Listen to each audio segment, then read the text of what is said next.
तपाईहरु जतिजना यो जुम तथा फेसबुकमा आउँदै हुनुहुन्छ सबैलाई स्वागत तथा जय मसीह भन्न चाहन्छु। र यस किसिमले बिहान बिहानै जब तपाईको नजिकको मानिस चिनेको व्यक्तिको जीवनमा यस्तो दुःखद समाचार आउँछ, तपाईलाई गाह्रो हुन्छ यसलाई कसरी अगाडि लैजाने। र नभन्दै आज बिहान मेरो विषय थियो प्रसन्न हृदय औषधि हो, असल औषधि जसले तपाईलाई मलाई निको पार्दछ। प्रसन्न हृदयले हाम्रो जीवनमा रोग व्याज पनि हटाउन सक्छ भने मनमा शान्ति, आनन्द, सन्तुष्टि सबै कुरा लिएर आउँदछ। त्यही कुरोलाई अगाडि लैजानको लागि मैले मनमा सोचेको थिएँ र पनि म फेरि यहाँसँग के भन्न चाहन्छु भने जीवनमा जस्ता सुकै आपत विपत दुःख कष्ट आए पनि त्यसले हाम्रो जीवनलाई सधैँभरिको लागि आफ्नो बसमा राख्नु हुँदैन। अचानक आएको दुःख एक किसिमको वज्रपात जस्तै भए पनि हाम्रो हृदय बलियो छ, हाम्रो हृदय चङ्गा भएको छ भने त्यसले हाम्रो जीवनका दुःख कष्ट घटी कमी अभाव सबैमाथि विजय प्राप्त गर्न मद्दत गर्दछ। त्यसरी नै हितोपदेशको किताबबाट हामी निरन्तर हेर्दै आएका छौँ र तपाईहरु जतिजनाले पछि जोइन गर्नु भएको थियो भने तपाईले फेरि हाम्रो फेसबुक तथा युट्युबमा गएर यी भिडियोहरू हेर्न सक्नुहुनेछ कि कसरी हितोपदेशको पुस्तकले हाम्रो जीवनमा बुद्धि, परमेश्वरको अगुवाई, परमेश्वरको अनुग्रहका साथसाथै हाम्रो जीवनका हर क्षेत्रमा परमप्रभुले गर्ने सहायताको बारेमा उल्लेख गरेको छ। क्रिस्चियन जीवनको लागि जति पनि परमेश्वरले गर्नुभएका प्रतिज्ञाहरू परमेश्वरको वचनमा छन् ती झुटा आश्वासन होइनन्, ती साँच्चै नै हाम्रो जीवनमा काम गर्नको लागि व्यक्त गरिएको हुन् भन्ने कुरा त्यहाँ हामी उल्लेख गर्दै आएका छौँ। र आज त्यसै कारण हितोपदेशको किताबले हृदयको बारेमा धेरै कुराहरू गरेको छ।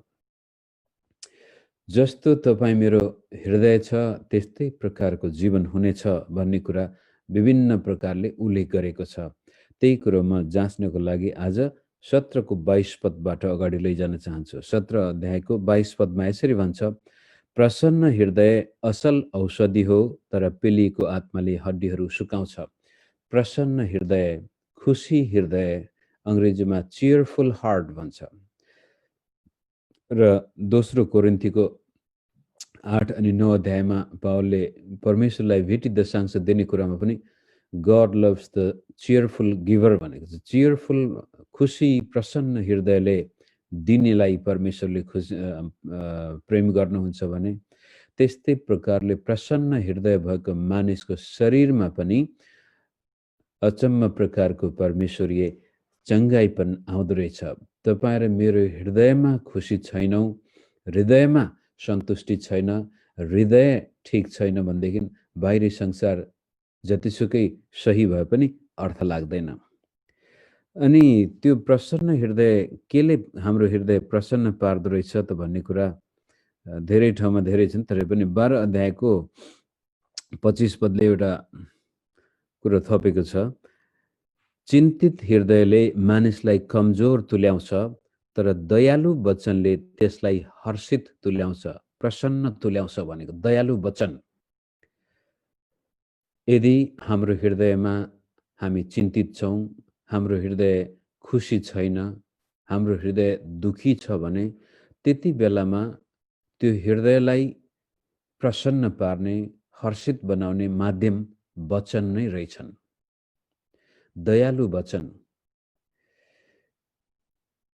चाहे त्यो मानवीय मानिसको मुखबाट निस्केको वचन होस् या परमेश्वरको वचन होस्, जब त्यो दयालु वचन हाम्रो हृदयमा प्रवेश गर्दछ त्यसले हाम्रो हृदयको चिन्ता, हृदयको चोट पनि निकाल्छ र हाम्रो हृदय प्रसन्न हुँदो रहेछ। अनि यो प्रसन्न हृदयले हाम्रो सारा शरीरलाई चङ्गाई दिँदो रहेछ। अनि त्यसलाई अझ बाहिर देखाउनको लागि तपाईँ र मेरो हृदयको अवस्था कस्तो छ भन्ने कुरा बाहिर देखिनको लागि 15 अध्यायको 13 पदमा हेरौँ। त्यहाँ यसरी भन्छ, मानिलिउँ तपाईँहरू मेरो हृदय प्रसन्न छ, खुसी छ, चङ्गा छ भने देखिन्छ, दुखी छ, सन्चो छैन, चिन्तित छ भने त्यो पनि देखिने चाहिँ अनुहार रहेछ 15मा। 15को 13मा आनन्दित हृदयले अनुहार प्रसन्न पार्छ, तर हृदयको पीरले आत्मालाई आघात पुर्याउँछ। आनन्दित हृदय अनुहारमा देखिन्छ। अनि त्यसकै 15मा थिचोमिचोमा परेकाहरूका अवहेलित जीवन दिनहुँ दुःखको हुन्छ, तर आनन्दित हृदय सधैँ खुसी हुन्छ। हृदय ठिक छ भने अनुहार पनि ठिक हुन्छ र हृदय ठिक छ भने त्यो व्यक्ति सधैँ आनन्दित हुन सक्छ। तर हृदयमा चोट छ, हृदयमा दुःख छ, हृदयमा वेदना छ भने बाहिर जतिसुकै अनुहारलाई चम्काउन खोजे पनि त्यो हुँदो रहेनछ, अनुहारमा देखिहाल्छ। र पछि अरू विभिन्न ठाउँमा चाहिँ त्यसै कारण मानिसको हृदय नै त्यो ऐना हो जसबाट उसको चरित्र, उसको भित्रको कुरो बाहिर अनुहारमा देखिन्छ। यति भनिसकेपछि हामी अर्को एउटा प्रश्न गर्नुपर्ने हुन्छ कि मेरो हृदयमा म किन बेखुसी छु त? मेरो हृदयमा म बेखुसी हुनुको मुख्य कारणहरू पनि हामीले पत्ता लगाउनु पर्ने हुन्छ। त्यो पत्ता लगाउनको लागि फेरि हितोपदेशकै 4को 23मा गएर यसरी सुझाव दिएको छ।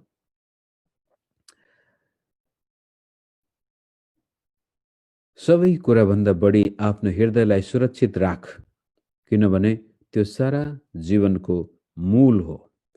सुरक्षित राख अर्थात् जाँच्नु पर्ने। दाउदले प्रार्थना गर्दाखेरि भन्नुहुन्छ, परमेश्वर मेरो हृदयलाई जाँच्नुहोस् र थाहा गर्नुहोस् कि प्रभु यदि त्यहाँ कुनै दुष्ट कुराहरू छन् कि, अफेन्सिभ वेज भनेर त्यहाँ उसले हुन्छ, मेरो हृदय जाँच्नुहोस् प्रभु, त्यहाँ कुनै मलाई घात पुर्याउने कुराहरू छन् कि। अनि हितोपदेशले 4को 23ले भन्छ, यो हृदयलाई एकदमै सुरक्षित राख, किनभने जीवनका सबै कुराहरू यहीँबाट निस्केर आउनेछन्। तपाईँ र मेरो जीवनमा खुसी, आनन्द पनि यहीँबाट निस्केर आउनेछ। दुःख, चिन्ता, पीर यहीँबाट निस्केर आउनेछ। त्यसै कारण यो हृदयलाई असुरक्षित नराख्नु, यसलाई खुला नछोड्नु, यसलाई हेरचाह गर्नु। यो एउटा एक किसिमको बगैँचा हो, जुन बगैँचामा तपाईँले राम्रा राम्रा फुलहरू रोप्नु भएको छ भनेदेखि त्यसको गोडमेल गर्नुपर्ने हुन्छ। त्यहाँ पानी मलजल हाल्नुभयो भनेदेखि त्यो बगैँचामा साह्रै राम्रा फुलहरू फुल्छन्। तर फुल त रोप्नुभयो, तर त्यसको हेरचाह गर्नु भएन, त्यसलाई सुरक्षा प्रदान गर्नु भएन, त्यसको समयमा झाडपात उखेल्नु पर्नेमा उखेल्नु भएन, त्यसको बार पनि लाउनु भएको थिएन भनेदेखि कि त बाहिरबाट पशु आएर त्यो फुलबारी खाइदिन्छन्, त्यसपछि त्यहाँ उम्रेका घाँस कसिङ्गरले त्यो फुलहरू ओझेलमा पर्छन् र त्यो बगैँचा नभएर एक किसिमको जङ्गल हुन्छ। त्यस्तै किसिमले हाम्रो हृदय पनि त्यस्तै किसिमको बगैँचा बन्ने हो, जहाँ सुन्दरता छ भने त्यहाँ हामीले त्यसको सुरक्षा गर्नुपर्ने हुन्छ। झाड उखेल्ने बेलामा उखेल्नु पर्यो, बार लाउने बेलामा लाउनु पर्यो, मलजल सबै कुरा हामीले हाल्नुपर्छ। त्यो चाहिँ हो तपाईँ र मेरो हृदय। अनि पछि अर्को ठाउँमा पनि मानिस जस्तो भित्र छ त्यसपछि त्यस्तै बाहिर हुनेछ। मानिसको हृदयमा उसले जस्तो सोचेको छ, मगजमा जस्तो सोचेको छ, उसको हृदयमा सुन्दर फुलहरू फुलेका छन् भने उसको बाहिरी जीवन पनि सुन्दर हुन सक्छ। तर हृदयमा काँडाहरू छन्, सिउँडीहरू छन्, झारपात कसिङ्गर छ भने त्यस्तै प्रकारको अवस्था बाहिर देखिनेछ। यसै कारण आफ्नो हृदय अत्यन्तै सुरक्षित राख्नु, यसलाई खुला नछोड्नु। केही दिन अगाडि हामीले हेरेका थियौँ, ख्रीष्ट येशूमा विश्वास गरेको कैयौँ वर्ष भइसक्दा पनि म किन खुसी छैन, म किन सन्तुष्ट हुन सक्दिनँ, मलाई किन पुगेको छैन। त्यो पनि हृदयकै अवस्थाले देखाएको कुरो हो मित्रहरू। परमेश्वरमा भरोसा गर्न नसक्नु पनि हृदयकै कुरा हो। शङ्का उपशङ्का हृदयकै कुरा हो। त्यसै कारण हाम्रो हृदयलाई हामीले सुरक्षित राख्नुपर्ने हुन्छ। हृदयमा खुसी भएको व्यक्ति अनुहारमा पनि खुसी देखिन्छ। मानिससँग बोलचाल गर्दाखेरि पनि उसमा छुट्टै प्रकारको वातावरण हुन्छ। त थुप्रै कुराहरू छन्। म दुईटा कुरा मात्र प्रस्तुत गर्न चाहन्छु आज हाम्रो हृदयलाई सुरक्षित राख्नको लागि। पहिलो कुरो, हाम्रो हृदयमा प्रतिशोधको आत्मालाई बस्न दिनु हुँदैन। प्रतिशोध भनेको मतलब कसैसँग चित्त दुख्यो, रिस उठ्यो र त्यसपछि त्यो व्यक्तिप्रति हामी बदलाको भावना लिएर अगाडि जान्छौँ। प्रतिशोध कसरी हुन्छ? आफू कमजोर थिए, आफूमाथि अन्याय भएको महसुस भयो, आफूलाई कसैले दुःख दियो, आफ्नो गल्ती नहुँदै पनि हामीमाथि अन्याय भयो भने त्यसपछि यदि हामीले आफ्नो हृदयलाई ध्यान दिएका छैनौँ भने हामी कमजोर भए पनि भित्रपट्टिबाट त्यो व्यक्तिप्रति एक किसिमको बदलाको भावना हुन्छ, प्रतिशोधको भावना हुन्छ र त्यो व्यक्तिको बारेमा हामी जब सम्झिन्छौँ, त्यसलाई याद गर्ने बित्तिकै यसले हाम्रो हृदयमा चोट दिन्छ, आघात पुर्याउँछ, खुसी चोरेर लैजान्छ।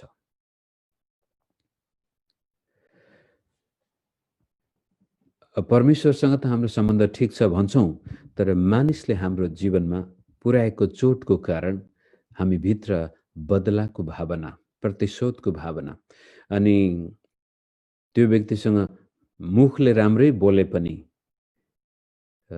भित्र मनमा चाहिँ कसरी हुन्छ, यसले जुन प्रकारको चोट मलाई पुर्याएको थियो त्यसको बदला म लिन चाहन्छु। हुनसक्छ तपाईँ राम्रो व्यक्ति हो, हामी राम्रो हौँ, केही नराम्रो गर्न त गएको छैन, तर मनले चाहिँ मानेको छैन। त्यसले तँलाई यस्तो नराम्रो गरेको थियो भनेर बेला बेलामा जब तपाईँको मनले तपाईँलाई भनिराख्छ र त्यो व्यक्ति सम्झिने बित्तिकै कता कता आफूलाई एकदमै कमजोर, आफूमाथि अन्याय भएको तपाईँलाई महसुस हो भनेदेखि तपाईँमा अझै पनि त्यो प्रतिशोधको आत्मा छ। तपाईँ बदला लिन चाहनुहुन्छ। हो, तपाईँको बसमा छैन, बदला लिने सम्भावना त छैन, तरै पनि मनले भन्दैछ तँमाथि अन्याय भएको छ, तँलाई त्यसले नराम्रो गरेको छ भन्ने बित्तिकै भित्रबाट मानिसप्रति बदलाको भावना हामी लिन्छौँ भनेदेखि त्यसले हाम्रो हृदयको खुसी चोरेर लैजान्छ। यो अङ्ग्रेजी शब्द रिभेन्ज भन्छौँ।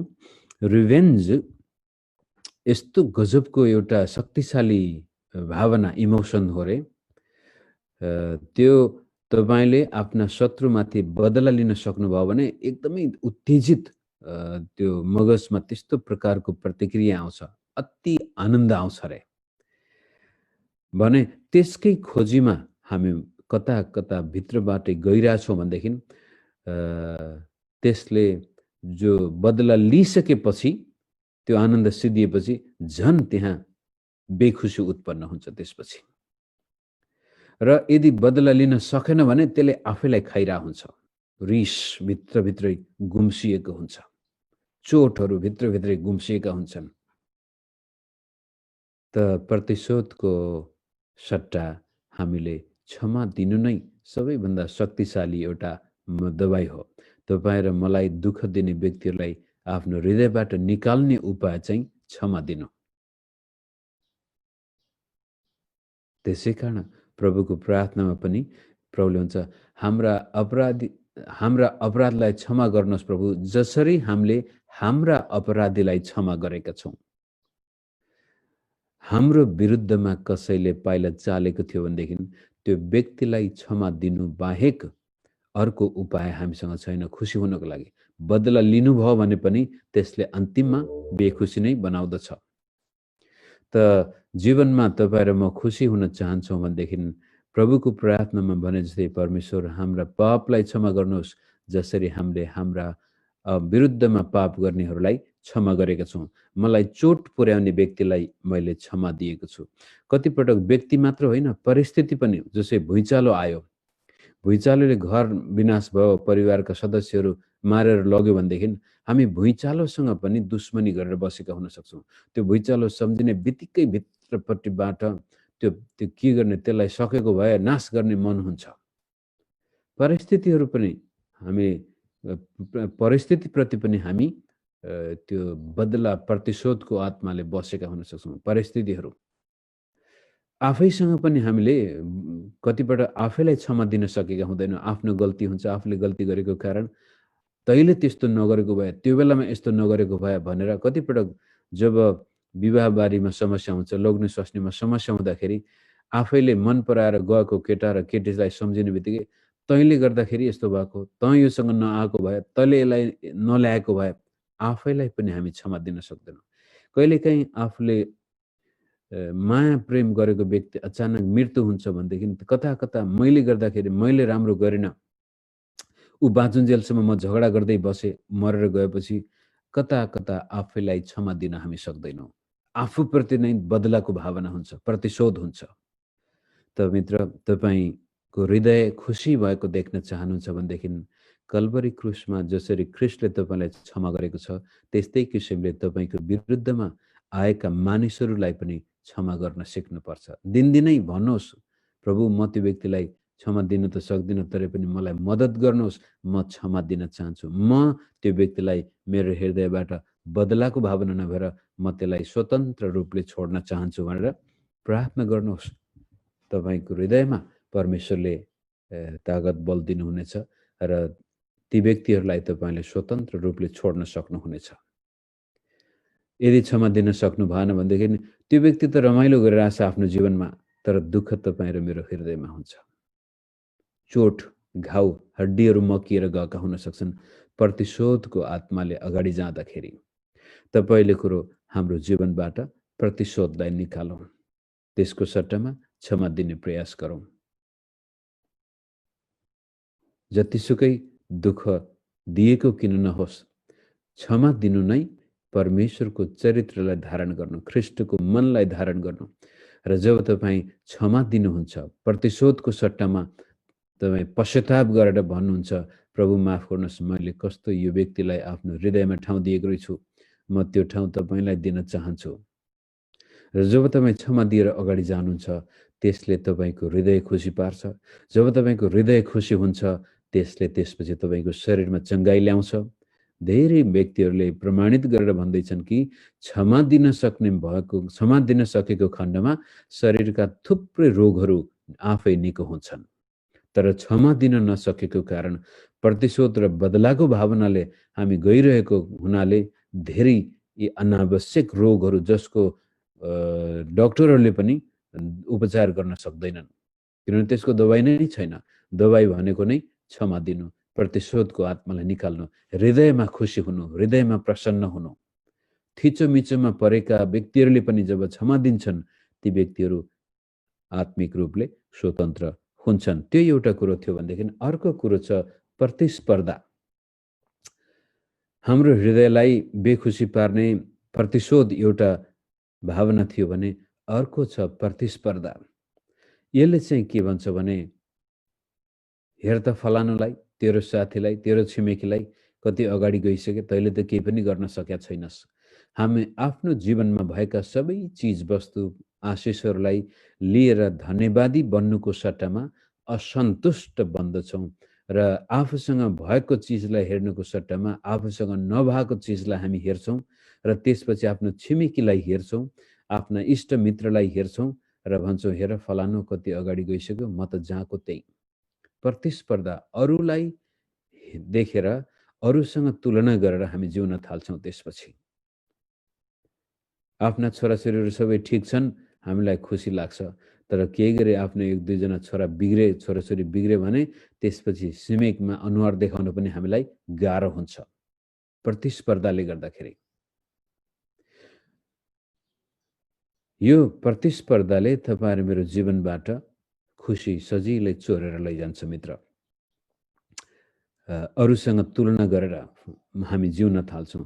अरूले के भन्ला भन्ने आत्माले हामीलाई आफ्नो कैदी बनाइदिन्छ। त्यसपछि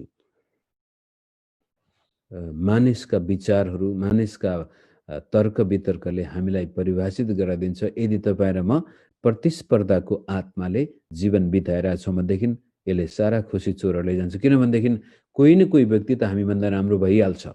हाम्रा साथीभाइहरूलाई पनि हेऱ्यो भनेदेखि उनीहरू हाम्रा भन्दा राम्रै भएको देखिन्छ। गाउँ समाजमा, छरछिमेकमा कोही न कोही हामीभन्दा राम्रो छ नै छ संसारमा।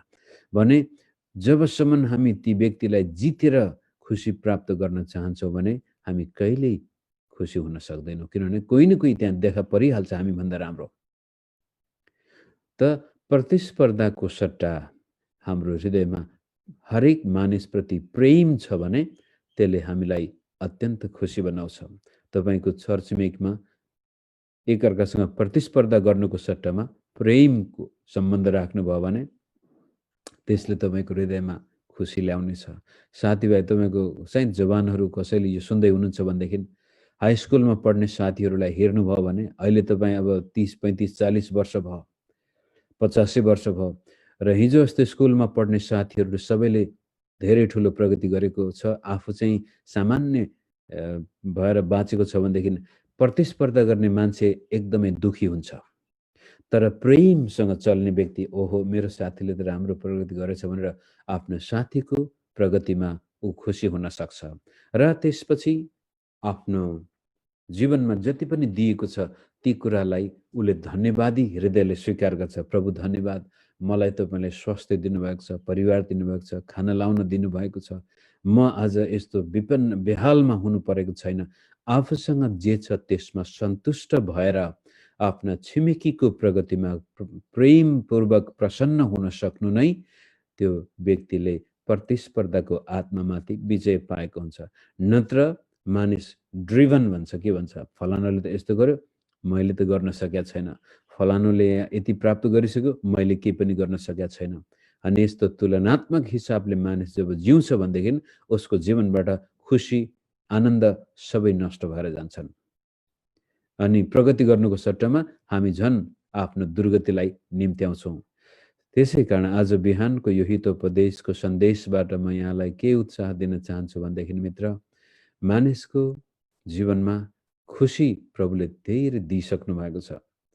आफ्नो हृदयले सम्पूर्ण रूपले परमेश्वरमा हामी जीवन समर्पित गर्दछौँ भनेदेखि त्यसपछि चाहे जीवनमा सुख आओस् दुःख आओस् त्यसले असर गर्दैन। किनभने हाम्रो खुसी, हाम्रो आनन्द परमेश्वरबाट आएको हुन्छ र हामी कसैप्रति शत्रुताको भावना, दुश्मनीको भावना, बदलाको भावना राख्दैनौँ भनेदेखि स्वतन्त्र हृदय भएको व्यक्ति, प्रसन्न हृदय भएको व्यक्ति र त्यसका साथसाथै प्रतिस्पर्धा पनि हाम्रो जीवनमा छैन। हामी मानिसको भलाइमा रमाउँछौँ, मानिसको उन्नतिमा रमाउँछौँ भने हामी आफैमा रमाउने व्यक्ति हो। आफूसँग सन्तुष्ट छौँ, आफूसँग खुसी छौँ भने हामी अर्काको सुखमा पनि रमाउन सक्छौँ। तर आफू खुसी छैन, आफूमा प्रसन्नता छैन भने हामी अर्काको खुसीमा, अर्काको उन्नतिमा पनि रमाउन सक्दैनौँ। त्यसको लागि फेरि समस्या हो हृदय। मानिस हृदयमा जे सोच्छ ऊ त्यस्तै बन्छ। त्यसै कारण आज बिहानको यो डिभोसनमा मेरो प्रार्थना छ, तपाईँहरू जतिजनाले अहिले यो फेसबुक लाइभबाट सुन्दै हुनुहुन्छ भनेदेखि आफ्नो हृदयलाई सुरक्षित राख्नुहोस् मित्रहरू।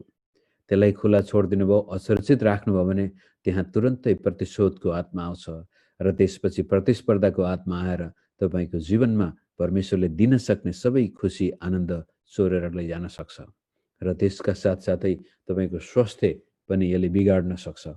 शरीरमा स्वास्थ्य, मनमा शान्ति र समाजमा सम्मान हामीले पाउने हो भनेदेखि हाम्रो हृदय सुरक्षित राखौँ।